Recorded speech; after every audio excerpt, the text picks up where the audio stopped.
누가복음 3장 1절입니다. 디베뇨 가이사 헤롯 빌라도가 나오죠. 앞에 2장이 끝난 후 18년의 세월이 흘러갔습니다. 그동안의 예수님의 행적에 대해서는 불분명한 위경들과 고대의 문헌들이 전하는 것 외에는 전혀 알려져 있지 않습니다. 누가는 예리하면서도 정확한 역사적 안목을 가지고 예수님의 공생애를 전후한 시대적 배경을 비교적 자세하게 기술하고 있는데요. 사실상 누가는 복음의 역사를 세계의 위대한 역사로 확장시킨 최초의 기록자임에 틀림없다고 합니다. 디베리오 황제라는 로마 제국의 두 번째 황제이고 AD 14년에서 37년까지 통치했는데요. 예수님이 탄생하셨을 때 통치했던 첫 번째 황제인 가이사 아구스토의 양아들이었다고 합니다. 2장 1절에 보면 나옵니다. 그는 처음에 지혜 있고 관대했지만 본문에 언급될 즈음에는 잔혹하고 포악한 통치자가 되어 있었습니다. 세리자 요한은 디베뇨 가이사 15년에 사역을 시작했다고 기록되어 있는데 연대상의 문제가 제기되고 있죠. 그가 홀로 통치한 AD 14년부터 15년이 되는 해는 AD 29년이 되는데 요한이 이때 사역을 시작했다는 예수님의 나이는 32세였답니다. BC 4년에 태어나셨으므로가 그 계산이 맞고요. 23절에는 기사 30세와 맞지 않는다고 하고 이것은 디베뇨가 2년 전에 아구스토와 공동으로 제국을 통치한 AD 2년, 즉 로마 기원 765년부터 계산하면 이 문제는 해결되어진다고 합니다. 본디오 빌라도가 나오는데요. 헤롯 안디바, 헤롯 대왕, 즉 예수님 태어날 당시의 왕이고 BC 37년에서 4년 동안 마태복음 2장 1절에 나와 있습니다. 그 당시 왕이 죽자 그의 왕국은 한 통치자 헤롯 전 왕국의 다른 지방을 통치한 자들에게 붙인 칭호고 분본 왕보다 조금 높은 칭호 아켈라우라 하는데 두 분본 왕 메스로프라데 영토 중 한 곳을 다스리는 종속 통치자 안디바와 빌립 2세가 지배한 크게 세 구역으로 분할이 되었다고 합니다.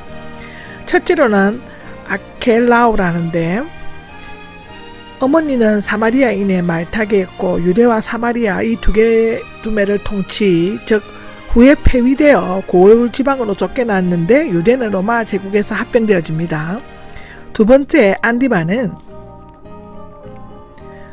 어머니는 역시 말타게였고 갈릴리와 베레아를 통치했다고 하는데요. 비교적 온화했으므로 요셉 가족이나 나사렛에 안전히 거처할 수 있다고 하고 동생 빌립의 아내 헤드로디아와 결혼하고 세례 요한을 처형하고 예수님을 신문한 사람입니다. 세 번째로는 빌립 2세가 나옵니다.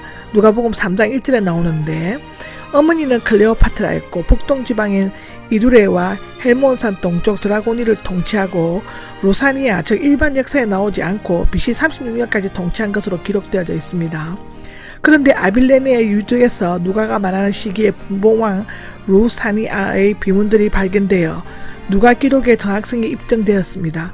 아빌레네는 이두개의 바로 북편에 있는 다메섹 북서쪽에 위치해 있었다고 기록하고 있습니다. 이절에 보면 안나스와 가야바가 나옵니다. 합법적인 대제사장 안나스는 15년 전에 빌라도와의 전임자에 의해 면직되었으나 백성들에 의해 계속 대제사장으로 여겨져 왔다고 합니다. 그 이유는 모세율법에서 대제사장은 종신직이었으며 또 이교민이 로마 관리가 그렇게 할 권리가 없다고 생각했기 때문이라고 하는데요. 예수님께서 탄생하신 때 BC 4년부터 성전 파괴 AD 70년 제사장직이 없어졌습니다. 그때까지 75년 동안 3년에 한 번꼴로 바뀌어 25명의 대제사장이 되었다고 기록이 나와 있습니다.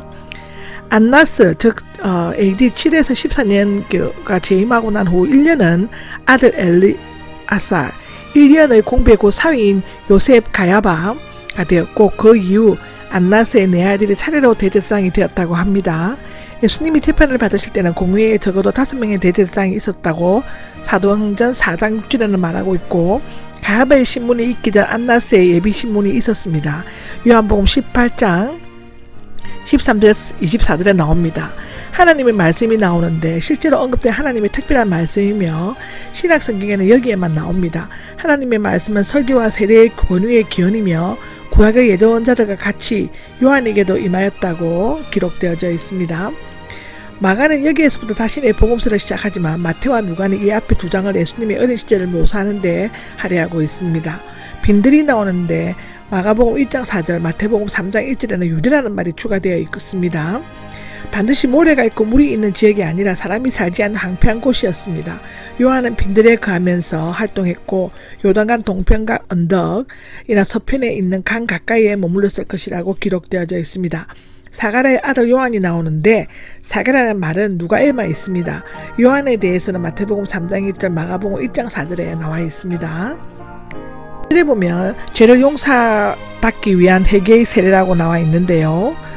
이것은 마태복음 1장 4절, 마가복음 1장 4절, 마태복음 3장 11절에 설명을 하였습니다. 4절에 보면 예언자의 이사야의 책이라고 나옵니다. 새 공감서가 이사야 40장 3절에서 5절의 말씀을 인용하고 있는데 마태복음 3장 3절과 마가복음 1장 3절에는 3절만 인용하고 있죠.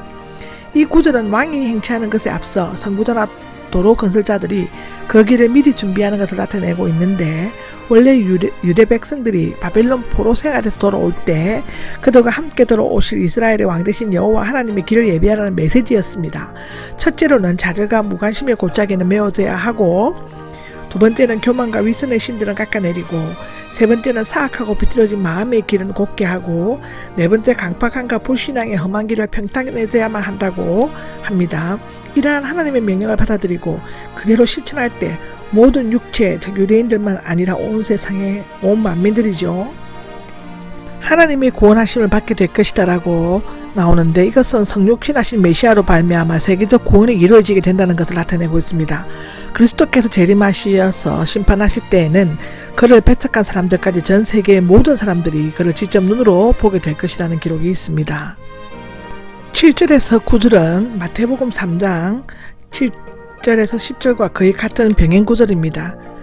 독사들의 자식들아가 나오는데 마태는 바리새인들과 사두개인을 가리켰지만 누가는 세례를 받으러 오는 무리들, 즉 회개하지 않는 유대인들을 가리키고 있습니다. 독사는 마귀를 상징하며 악의인과 메시아를 대적하는 자를 나타내고 있는데, 특히 광야에 있는 독사는 맹독성을 가지고 있어서 한번 물리게 되면 꼭 쓰러져 죽게 됩니다.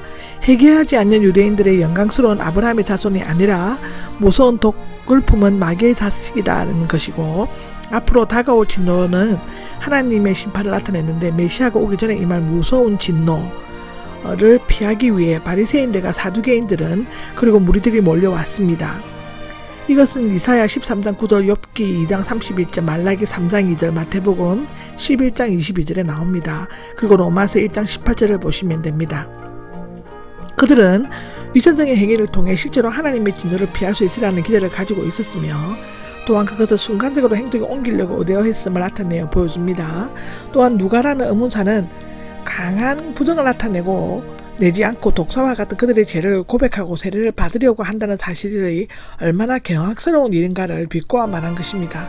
불이 나면 독사들이 급히 피해 달아나지만 결국에는 불에 다 죽고 만다 합니다. 이것은 마태복음 3장 7절에 설명을 드렸습니다.